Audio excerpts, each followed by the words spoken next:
Será que a inteligência tem a ver apenas com o que está dentro da nossa cabeça? Até que ponto o que está fora da nossa cabeça contribui para a nossa inteligência? A escritora de ciência Annie Murphy Paul apresenta um conceito fascinante e empolgante a este respeito. Ela introduz a teoria de Andy Clark, um renomado professor de filosofia cognitiva da Universidade de Sussex, na Inglaterra, que em 1995 coautorou o artigo chamado A Mente Estendida. Esse trabalho questiona os limites da mente, onde a mente termina e o resto do mundo começa. Comece por pensar no seguinte: você acredita que o seu cérebro é o único lugar onde ocorre o processo de pensamento? Um espaço isolado, assim como o funcionamento do meu computador, que está dentro daquela caixa de alumínio ali? No livro The Extended Mind, Annie Murphy Paul afirma que muitos estudos mostram que a inteligência surge da interação entre recursos internos do cérebro, dentro da nossa cabeça, com os recursos externos, chamados de extraneurais, relacionados à forma como o cérebro interage e se integra com o mundo ao nosso redor. Agora, faça uma pausa e reflita. Como você integra diferentes elementos, seus sentimentos, os movimentos do seu corpo, os espaços físicos onde você vive e trabalha, as interações sociais, na formação dos seus pensamentos e ideias? Os materiais, ferramentas ou tecnologias que utilizamos, como por exemplo livros, computadores ou até ambientes específicos, têm um impacto significativo no nosso modo de pensar. Por exemplo, fazer anotações num caderno é uma ótima maneira de você organizar os seus pensamentos, enquanto você usar um aplicativo de mapas mentais no seu smartphone, no seu computador, pode te ajudar a visualizar conexões complexas entre ideias e conceitos. Considere os seus sentimentos. O medo pode estimular um pensamento cauteloso, enquanto a alegria pode inspirar a criatividade e o pensamento fora da caixa. Caminhar, por exemplo, pode estimular um fluxo de ideias. Diversos pensadores e escritores recorreram e recorrem a longas caminhadas diárias só para clarear a mente. E o seu ambiente de trabalho? Em ambientes ricos em estímulos e recursos, nós tendemos a ter um pensamento mais criativo e abrangente. E o que dizer então das nossas relações sociais? Não é nenhum segredo que debates, discussões, trocas de ideias com os colegas podem trazer perspectivas diferentes, desafiando e ampliando o nosso pensamento. Então, a variedade e a qualidade dos recursos disponíveis podem limitar ou podem expandir o nosso pensamento. Annie Murphy Paul faz uma analogia interessante. Ela compara nossa mente a um pássaro que constrói o seu ninho usando uma variedade de materiais encontrados no ambiente. Assim como esse pássaro, o nosso cérebro também constrói os seus ninhos de pensamento, utilizando recursos disponíveis, tanto internos quanto externos. E os materiais coletados simbolizam os diversos recursos que nós utilizamos para formar os nossos pensamentos. E isso significa que o cérebro está constantemente interagindo com o ambiente, utilizando recursos físicos, sociais e culturais, além das suas próprias capacidades internas, para criar, para resolver problemas e compreender o mundo. É aqui que entra o conceito de mente estendida.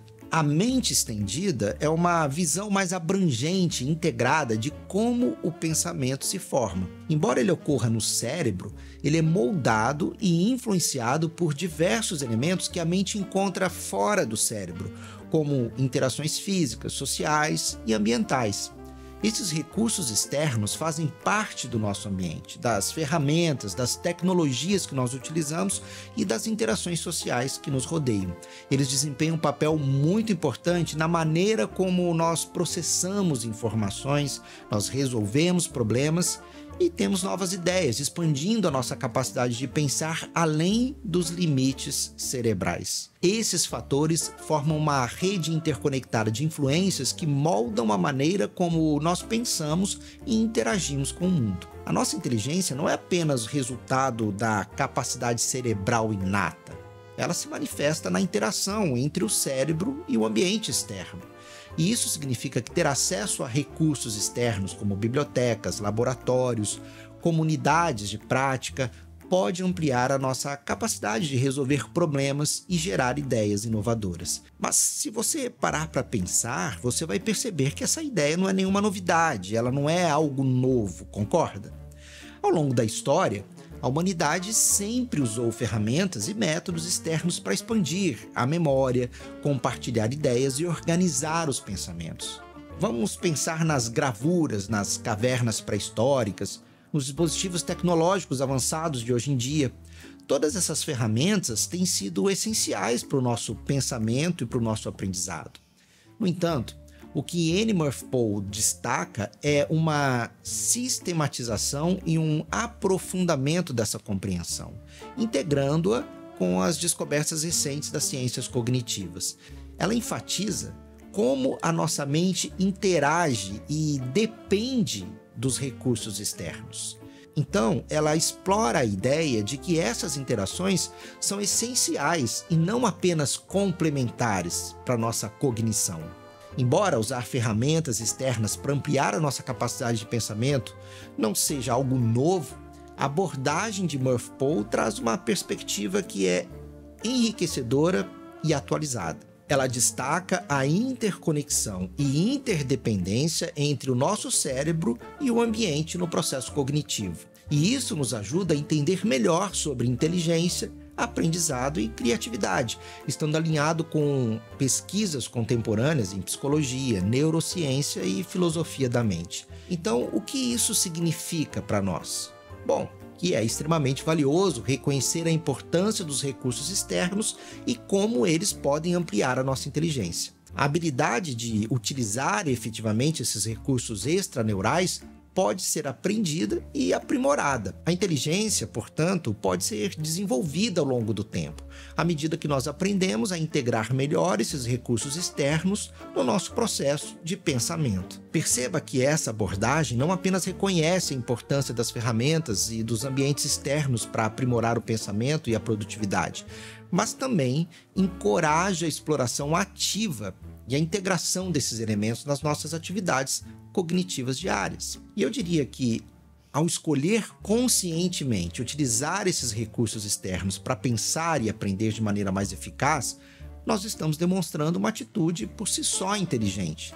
Porque a inteligência tem a ver com criar estratégias para expandir a nossa capacidade de pensar e de aprender. E a perspectiva de Annie Murphy Paul nos convida a considerar a inteligência não como uma característica fixa, mas como algo que está sempre em movimento e que é sempre influenciado pela interação entre o cérebro, o corpo e o ambiente. Então, quando a gente reconhece e utiliza de forma estratégica esses recursos que são externos ao cérebro, nós podemos não apenas expandir a nossa capacidade de pensar, mas também transformar a maneira como nos relacionamos e nos adaptamos ao mundo ao nosso redor. Bom, então, como é que o nosso pensamento é ampliado pelo nosso corpo, pelos espaços onde aprendemos e trabalhamos e pelas interações com as outras pessoas? Eu vou falar sobre 3 abordagens que realçam a importância de levar em conta os recursos externos na nossa compreensão do pensamento.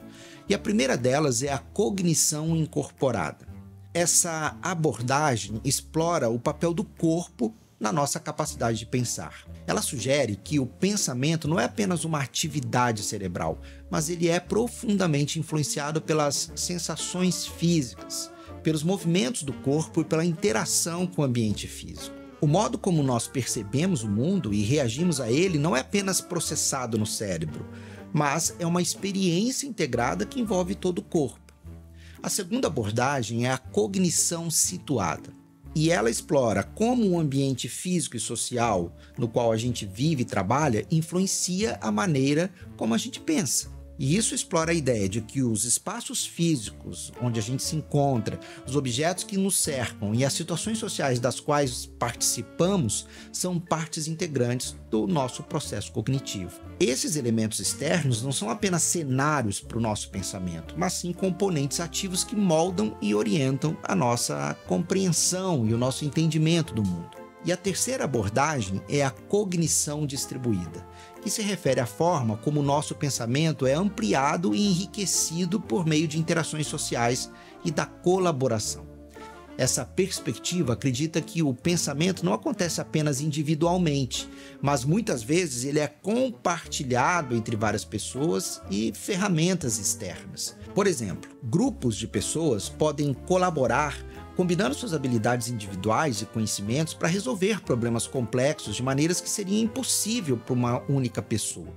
Então, nos próximos vídeos, eu vou explorar cada uma dessas abordagens em detalhes e conversar sobre como você pode integrá-las para melhorar e expandir a sua capacidade de pensar e refletir. Se você gostou desse vídeo, não deixe de curti-lo, compartilhá-lo e também deixar aí o seu comentário, porque assim você ajuda o canal a crescer. Obrigado por assistir até aqui e até o próximo vídeo.